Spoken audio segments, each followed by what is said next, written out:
હાલો, કેમ છો બધા? મજામાં? બધાને મારા જય શ્રી કૃષ્ણ. અત્યારે વાતાવરણ બહુ સરસ છે, સિઝન સરસ ચાલી રહી છે, તો કાંઈક ચટપટું ખાવાનું મન થાય ને. તો અત્યારે જે બહુ જ ટ્રેન્ડમાં ચાલી રહ્યું છે એવું કોરિયન ચીલી પોટેટો. હવે કોરિયન તમે નામ બહુ નામ સાંભળ્યું હશે. સ્કિનમાં આવે છે તો કોરિયન સ્કિન, આ તે કે કોરિયન, ઓ તે કે કોરિયન. તો એવી જ રીતે આ કોરિયન ચીલી પોટેટો છે, જે મશરૂમ જેવા શેપમાં આવે છે. આપણે ઘણા લોકો મશરૂમ ખાતા નથી હોતા અને ઘણાને ભાવતા પણ નથી હોતા. તો મશરૂમ જેવા શેપમાં આ કોરિયન ચીલી પોટેટો થાય છે, તો બહુ સરસ ટેસ્ટી લાગતા હોય છે.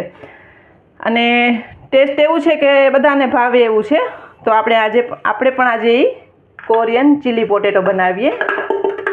ચીલી ગાર્લિક, ઓકે, એટલે લસણવાળા સરસ ટેસ્ટી થશે. અને વાતાવરણ સરસ છે ને સિઝન સરસ છે, તો ચટપટું ખાવાનું મન થાય તો આ રેસીપી તમે બનાવી શકો છો. અને છોકરાઓને ટિફિન બોક્સમાં છે, નાસ્તામાં છે, ગમે આપી શકો છો. અને પાર્ટી સ્નેક્સ તરીકે પણ તમે એનો ઉપયોગ કરી શકો છો. અને આ રેસીપી થોડીક બનાવીને રાખી દો છો અને કોઈ આવે તો અહીંયા પણ તમે સર્વ કરી શકો છો. તો તેના માટે આપણે બાફેલા બટાકા લીધા છે. હવે બટાકા બાફવાની રીત એવી છે કે બટાકાને કાચા છોલી લેવાના છે, છાલ ઉતારી અને પીસ કરીને બાફવાના છે. એને કુકરમાં બોઇલ નથી કરવાના. તો બહુ મેશ ના થઈ જાય અને બહુ ગળી ન જાય એવા બટાકા આપણે રાખવાના છે. થોડાક હાર્ડ હોય એવા જ, કે બહુ ગળી ન જાય. તો પેલા બટાકા છે, સામગ્રી બતાવી દઉં. પેલા બટાકા લીધા છે મેં,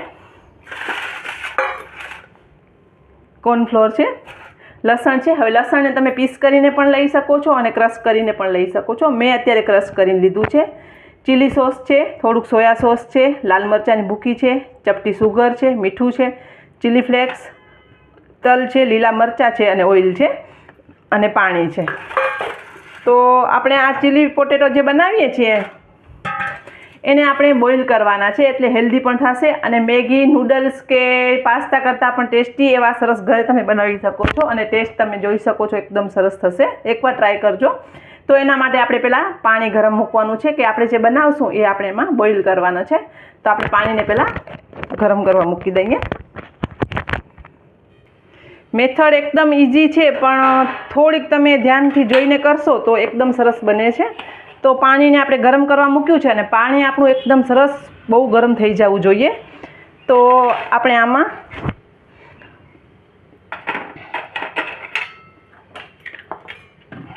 જે બટાકા લીધા છે એને આપણે પેલા ગરણીમાં ગાળી લેશું, કે આપણું બટેકું છે એકદમ સરસ સ્મૂથ થઈ જાય. કોઈ પણ એમાં ગાંઠા ન રહે અને પેસ્ટ એકદમ સ્મૂથ થઈ જશે. તો તમે જે રેસીપી બનાવો છો એ એકદમ સરસ બને છે.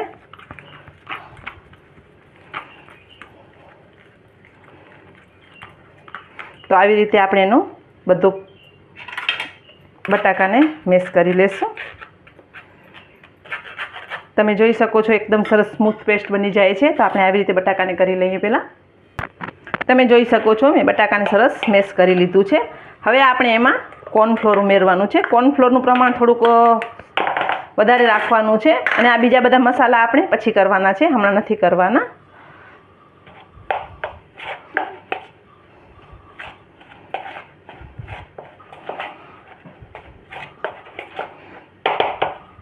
હવે આપણે એમાં એક ચમચી એવું પાણી ઉમેરવાનું છે. આપણે એને ડો જેવું બાંધવાનું છે, કે આપણે લોટ બાંધતા હોઈએ એવી રીતે આપણે ડો બનાવી લેવાનો છે. એકદમ સ્મૂથ ડો બનાવવાનો છે. અને આ રેસીપી એટલી ટેસ્ટી છે ને કે તમે ગમે ત્યારે બનાવશો બધાને ભાવશે પણ.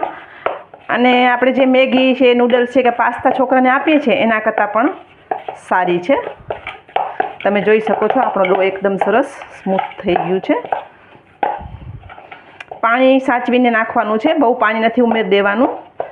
ચમચી એક પાણી, કેમ કે બટેકા પણ બોઇલ હોય છે, પણ છતાંય આપણે કોર્નફ્લોર ઉમેર્યું છે એટલે થોડુંક પાણીની આપણે જરૂર હોય છે. હવે આપણે જે આ છે એનામાંથી આપણે મશરૂમ નામ આપ્યું છે કે મશરૂમ જેવા, તો આપણે મશરૂમનો શેપ આપી દેશું. તો તેના માટે મેં ચોપિંગ બોર્ડ લીધું છે. અને આની સાઈઝ નાની રાખવાની છે, બહુ મોટી સાઈઝ નથી કરવાની, કારણ કે પાણીમાં બોઇલ થશે એટલે એ ફૂલી જાય છે. અને આવી રીતે કોઈ પણ તમારા પાસે શીશી હોય, બોટલ કોઈ પણ જાતની કાચની હોય કે કોઈ પણ, તો એને તેલમાં ડીપ કરી અને આપણે આનામાં આ મશરૂમનો જે શેપ હોય છે એ શેપ આપવાનું છે. તો આપણે બધા આવી રીતે બનાવી લઈએ.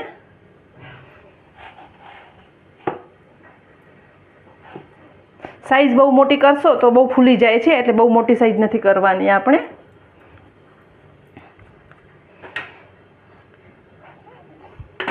બોટલનો જે ઉપરનો ભાગ છે એને આપણે વારે વારે ઓઇલમાં ડીપ કરવાનું છે કે ચીપકે નહીં, કારણ કે પોટેટો છે એટલે ચીપકી જાય છે. તમે જોઈ શકો છો એકદમ સરસ ઇઝીલી બની જાય છે. અને આપણું પાણી પણ હમણાં ગરમ થઈ જશે, અને પાણી એકદમ ગરમ હોવું જોઈએ.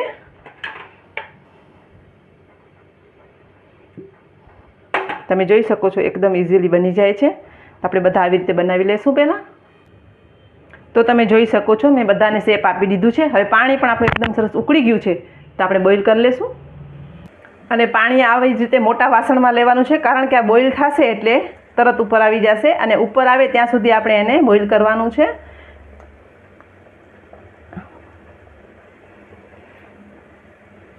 આ એકદમ હેલ્ધી રેસીપી થાય છે, કોઈ તળવાની પણ જરૂર નથી, અને ટેસ્ટી પણ થાય છે. આ બટાકા જે આપણે બનાવ્યા છે જે મશરૂમ શેપના, એ ઉપર આવે પાણીમાં ત્યાં સુધી આપણે એને બોઇલ કરવાના છે. પોતે ઉપર આવી જશે ત્યારે બોઇલ થઈ ગયા હશે, તો આપણે એને બોઇલ કરી લઈએ. તો તમે જોઈ શકો છો જે આપણે બટાકા બોઇલ કરવા મૂક્યા હતા બધા ઉપર આવી ગયા છે. હવે આવી રીતે બોઇલ થાય પછી જ એને કાઢવાના છે. હજી થોડીક વાર આપણે રહેવા દેશું કે એકદમ સરસ બોઇલ થઈ જાય, અને સાઈઝ પણ મોટી થઈ ગઈ છે. અને પાણી એકદમ ગરમ હશે તો તમારો જે આપણે બોઇલ કરવા મૂક્યું છે ફટાફટ આપણું કામ થઈ જશે, કારણ કે કોર્નફ્લોર છે એટલે એને બાફવું ખૂબ જરૂરી છે. અને બધા સરસ ફૂલી પણ ગયા છે અને બફાઈ પણ ગયા છે, પણ છતાંય આપણે એને થોડીક વાર રહેવા દેશું. એકવાર આપણે સાઈઝ બધાની પલટી દઈએ.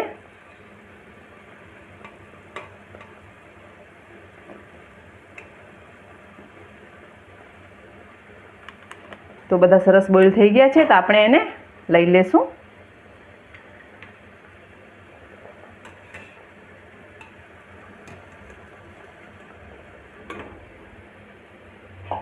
આપણે એક એને બાઉલમાં લઈ લઈએ.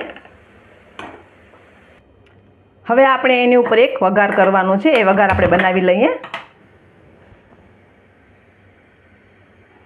તેના માટે આપણે તેલ લીધું છે.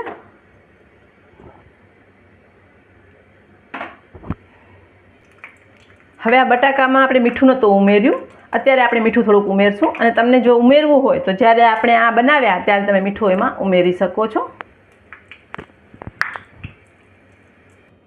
તો આપણે પહેલાં એમાં લસણ લઈ લેશું. લસણ એકદમ સરસ સતરાઈ જાય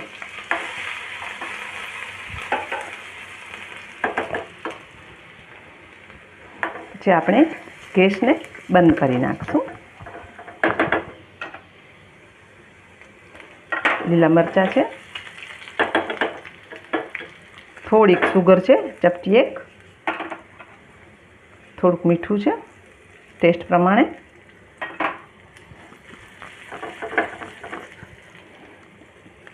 ચીલી સોસ અને થોડુંક સોયા સોસ છે, લાલ મરચાંની ભૂકી છે, ચીલી ફ્લેક્સ, અને થોડાક તલ હમણાં ઉમેરી દઈએ, પછી ઉપર થોડુંક વઘાર કરીને આપણે ઉમેરશું. તો આપણો વઘાર રેડી છે. હવે તમે આમાં લીલું લસણ છે, લીલી ડુંગળી છે, કંઈ પણ ઉમેરી શકો છો. તમને જે ભાવતું હોય, કેપ્સિકમ નાખવું હોય તો ઉમેરી શકો છો, પણ ટ્રેડિશનલ રેસીપી આ જ છે એટલે અત્યારે હું એ જ બતાવું છું. તો આપણે જે વઘાર બનાવ્યો હતો એમાં મિક્સ કરી દઈએ.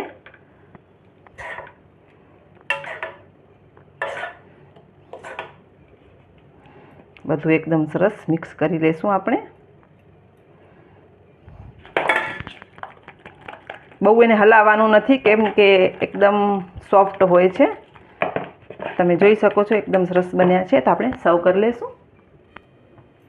તો રેડી છે આપણા કોરિયન ચીલી પોટેટો. ઉપર થોડાક આપણે તલથી એને આપણે ગાર્નિશ કરીશું.